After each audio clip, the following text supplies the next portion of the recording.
Hello बच्चों, let's see the question. The question says एक alcohol हमें दिया गया है। उस अल्कोहल में हमने ऐड किया concentrated H2SO4।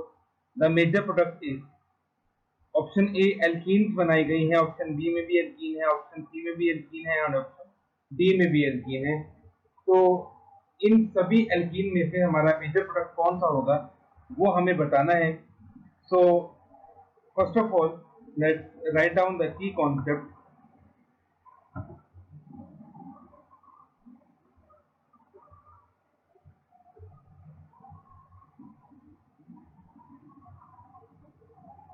Carbocation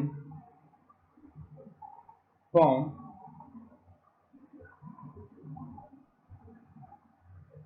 as intermediate। हमारे पास जब कंसंट्रेटेड H2SO4 के साथ अल्कोहल की रिएक्शन होती है तो इंटरमीडिएट हमारे पास कार्बोकैटायन बनता है। तो उसी कार्बोकैटायन को यूज करके हम प्रोडक्ट को डिसाइड करेंगे। सबसे पहले हम रिएक्टेंट बना लेते हैं।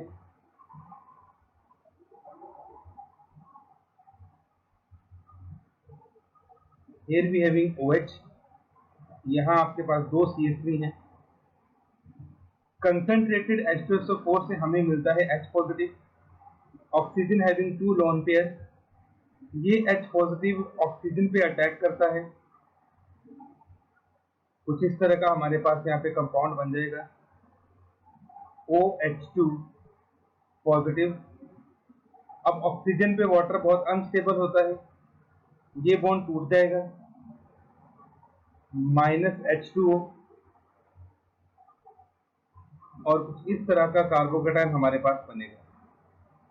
यहाँ पे हम लिख लेते हैं CH3। नाउ जैसा कि आप देख सकते हैं ये कार्बोकैटायन जो है वो 2 डिग्री है। तो इस कार्बोकैटायन को और ज्यादा स्टेबल बनाने के लिए हम यहाँ पे करेंगे मिथाइल शिफ्ट। ये CH3 अपने इलेक्ट्रॉन के साथ इस कार्बन पे शिफ्ट हो जाएगा। हम ऐसा क्यों करते हैं वो हम अभी देख लेंगे। नाउ अब आपका कार्बोकैटायन यहाँ चला गया और आप देख सकते हैं ये कार्बोकैटायन हमारे पास कितने डिग्री का है, 2 डिग्री का है। तो रीअरेंजमेंट करने पर हमारे पास जो कार्बन था वो 2 डिग्री से 3 डिग्री का हो गया, इसलिए हमने यहाँ पे रीअरेंजमेंट किया और उसको करने के लिए हमने यहाँ पे क्या की, मिथाइल शिफ्ट। अब जैसा कि आप देख सकते हैं यहाँ पे हमारे पास CH3 है, यहाँ पे हमारे पास 2 हाइड्रोजन होंगे और यहाँ पे हमारे पास 1 हाइड्रोजन होगा। तो ये कार्बन भी हमारे पास अल्फा है, ये कार्बन भी अल्फा है, ये कार्बन भी अल्फा है। तो इसके अकॉर्डिंग हमारे पास यहाँ पे 3 प्रोडक्ट बनेंगे। इसको हम कार्बन नंबर 1 कर देते हैं, इसको कार्बन नंबर 2 कर देते हैं और इसको कार्बन नंबर 3 कर देते हैं। जब हम कार्बन नंबर फर्स्ट को बाहर निकालेंगे यहाँ से तो हमारे पास जो एल्कीन बनेगी वो कुछ इस तरह से बनेगी। Here we having CH3 और यहाँ पे आपके पास डबल बॉन्ड आएगा।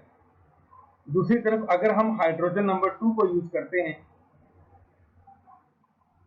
तो हाइड्रोजन नंबर 2 को यूज करके जो एल्कीन हमारे पास बनेगी वो कुछ इस तरह की बनेगी और नंबर 3 को यूज करके हमारे पास जो एल्कीन बनेगी वो कुछ इस तरह से बनेगी, लाइक दिस। अब इन तीनों में से हमारी सबसे मोस्ट स्टेबल एल्कीन कौन सी होगी वो जानने के लिए हमें जनरली अल्फा हाइड्रोजन काउंट करने पड़ेंगे। तो डबल बॉन्ड वाले नेक्स्ट कार्बन को हम अल्फा बोलते हैं।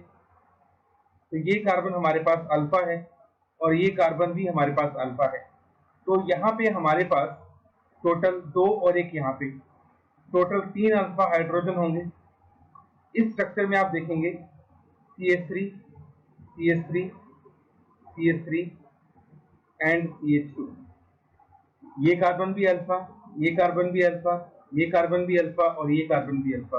तो 3, 6, 9 एंड 2 11 अल्फा हाइड्रोजन हमारे पास इस स्ट्रक्चर में बनेंगे। जबकि अगर हम थर्ड वाले की बात करें CH3, CH3। तो हमारे पास 3 3 6 और एक 7 अल्फा हाइड्रोजन होंगे। तो सबसे ज्यादा अल्फा हाइड्रोजन सेकंड एल्कीन में आ रहे हैं।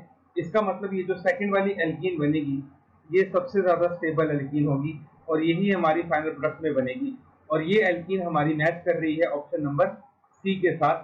तो जो ऑप्शन नंबर सी है हमारे पास वो सबसे ज्यादा स्टेबल होगा। इसका मैंने आपको बता ही दिया। इसमें आपके पास 3 अल्फा हाइड्रोजन आ रहे हैं। इस वाली एल्कीन में हमारे पास 11 अल्फा हाइड्रोजन आ रहे हैं।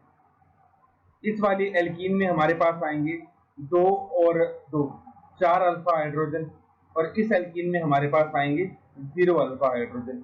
तो ये जो सी वाली एल्कीन है जिसमें 11 अल्फा हाइड्रोजन आ रहे हैं ये एल्कीन हमारी सबसे ज्यादा स्टेबल होगी और यही हमारा मेजर प्रोडक्ट होगा। So hope you understood it well.